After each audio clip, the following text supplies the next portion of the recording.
If you're watching this video, I imagine that you've probably heard of bare minimum versus princess treatment. If we click on this comment, we'll go back to a video where I kind of rant on about how to not hyperfixate over a romantic interest of yours, especially if they've pulled away or they're avoiding you or they're not reciprocating. The title of my video was probably a little misleading because I said 3 tips, but I just really want on this big mechanic explanation as to why we are hyperfixating.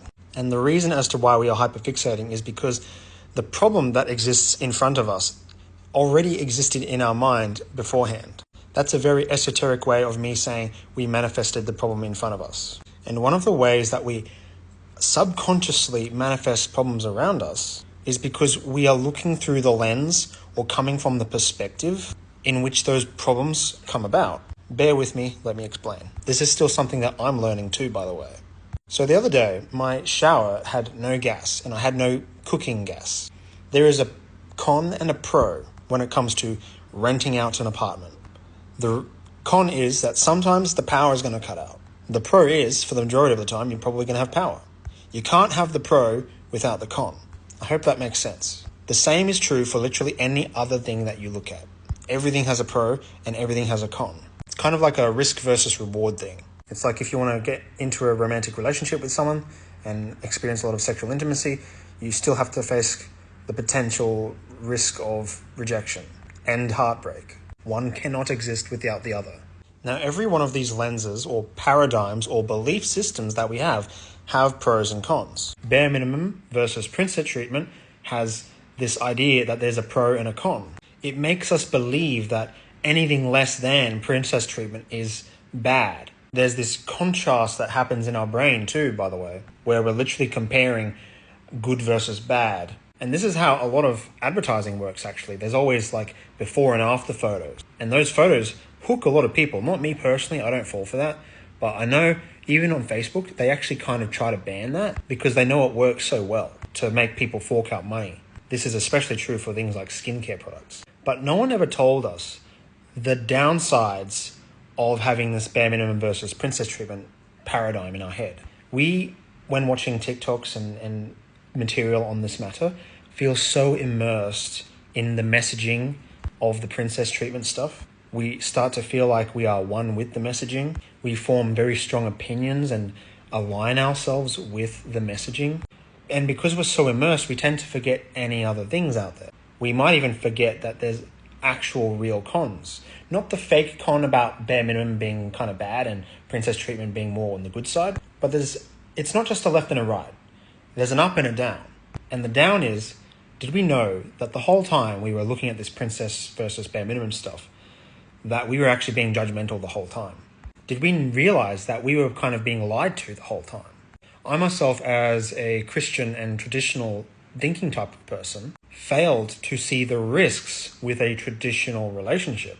There are actually risks and downsides to a traditional relationship. I made a video about this about a month or 2 ago where I basically said, hey, did you know that in a traditional relationship where the man is the breadwinner and the wife is the housekeeper, that some relationships that develop from that traditional stance end up leading into chaos because the man starts feeling like an ATM machine. And then all this stress just compounds from there. Like, how do you deal with the problem? We didn't even know that was a con or a downside to the so-called traditional relationship. My parents are in a fairly traditional relationship. I don't ever recall my dad complaining that, he feels like an ATM machine, but my mother has spent big amounts of money on different things here and there.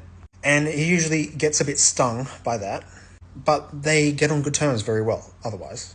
It's just that sometimes some men might not even really know how to handle that emotion.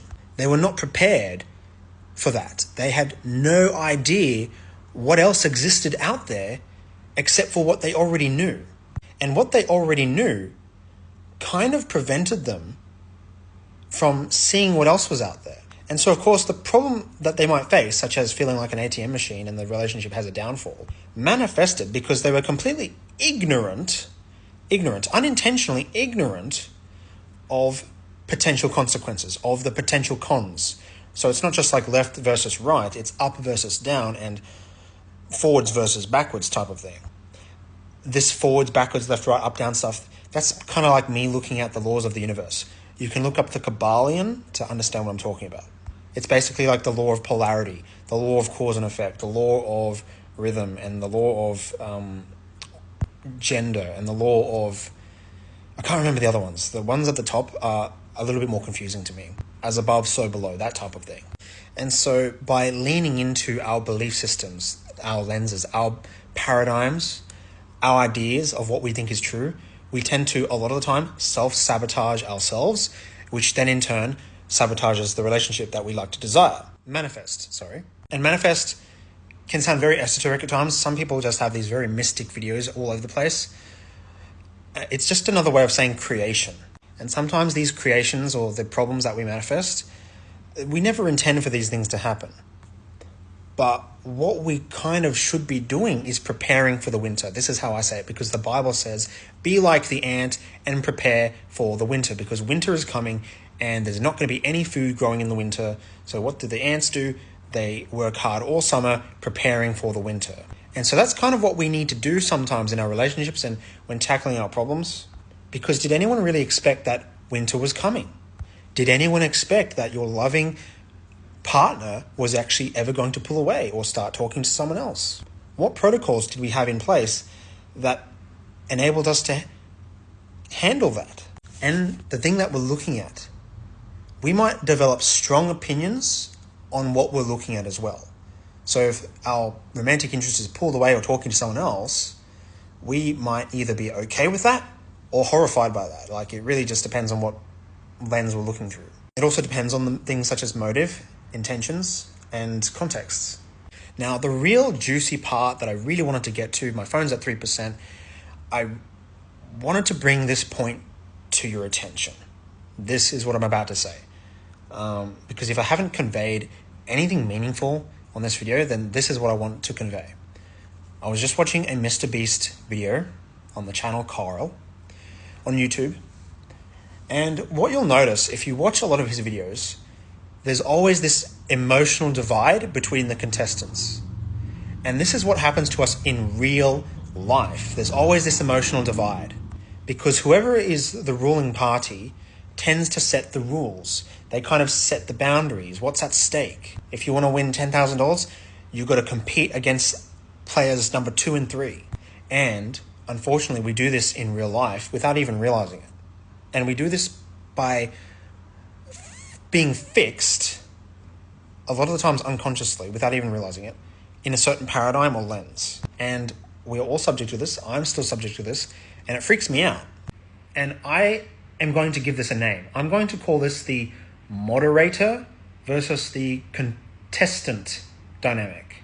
So who said that this is the rules? It's bare minimum or princess treatment. Like, who set that standard? It wasn't yours. Who set the standard that it's anxious versus avoidance attachment style?